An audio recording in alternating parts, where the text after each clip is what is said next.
Welcome everybody to this edition of Attention Talk Video. I'm your host, ADHD and attention coach, Jeff Copper. Our topic tonight is working memory, specifically holding information in your mind.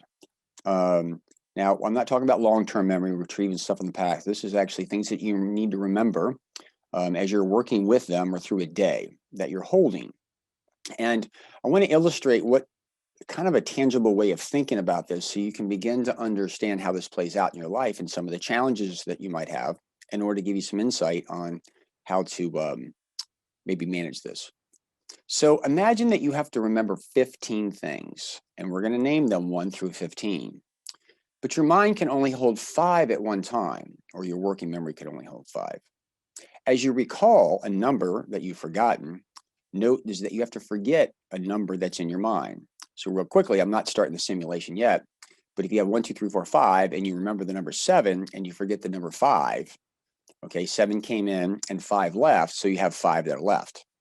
So we're going to try to play this out a little bit for you real quickly as best we can. So imagine you're sitting there 1, 2, 3, 4, 5, okay, and all of a sudden you remember the number 10 and you forget the number 4. Then you remember the number 13 and you forget the number 5. You remember the number 7 and you forget 2. You remember the number 4 and you forget 3. You remember the number 8 and you forget 1. Now here's what I want you to notice. The number 4 left and came back. As you can imagine, over a period of time, you will begin to remember things that you forgot and forget things that you're holding in your mind. As that kind of swirls around, you begin to think is that you're trying to hold more in your mind than you can.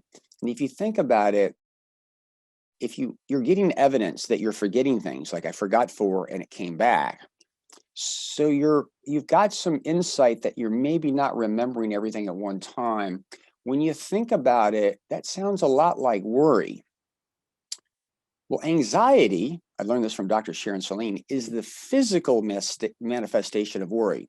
Let me be clear, not all anxiety is from worry. You can have anxiety from environmental things and other stuff, but worry and anxiety are closely related. So when you have a lot of anxiety, it can be a result of worry because you can't remember or hold all those things in your mind.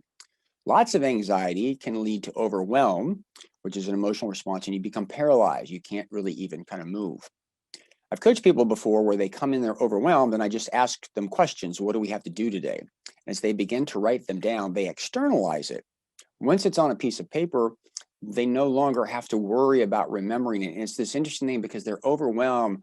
They kind of calm down as a result of the overwhelm because they can see it. Seeing it relieves your mind of having to hold that in your working memory. And so as you can see, a lot of times overwhelm, if you work your way backwards, is your overtaxed working memory. Now, if you think about this, if you've got ADHD, it's really good to write things down because you get it outside of your head. The challenge of it is taking the time to write it down and to write that note down and get it to your future self when you need it. So there's a little bit of a dilemma here. Is number one is you got to capture that idea and get it down, and that's effortful. Sometimes you'll have an idea and you won't have a pen and paper with you.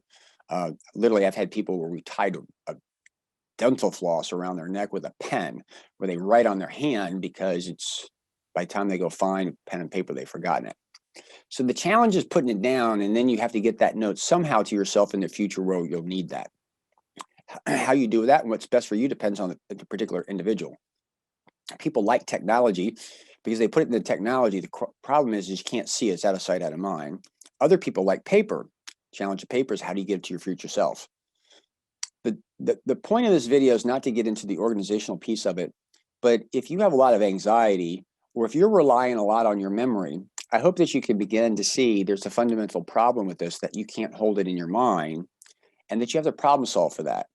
Too many people that I coach with ADHD are relying on their memory to remember. And I just gave you a simulation why sometimes they remember it and sometimes they don't. But it's not a strategy that they can rely on. The trick really is get it out of your head and figure out the most optimal way of managing it. Again, this is just one part of working memory, but it's a big challenge for ADHD. I hope this is giving you some insight and helped you begin to think. For those that are new, please subscribe to our channel because we release a tip each week. Also, please leave comments. Can you identify with this? I suspect a lot of you can. Not necessarily an easy fix, but we got to get to the root of the problem so you understand what you're solving for. So I hope this has been insightful. Catch us next week for another great edition of Attention Talk Video. Take care.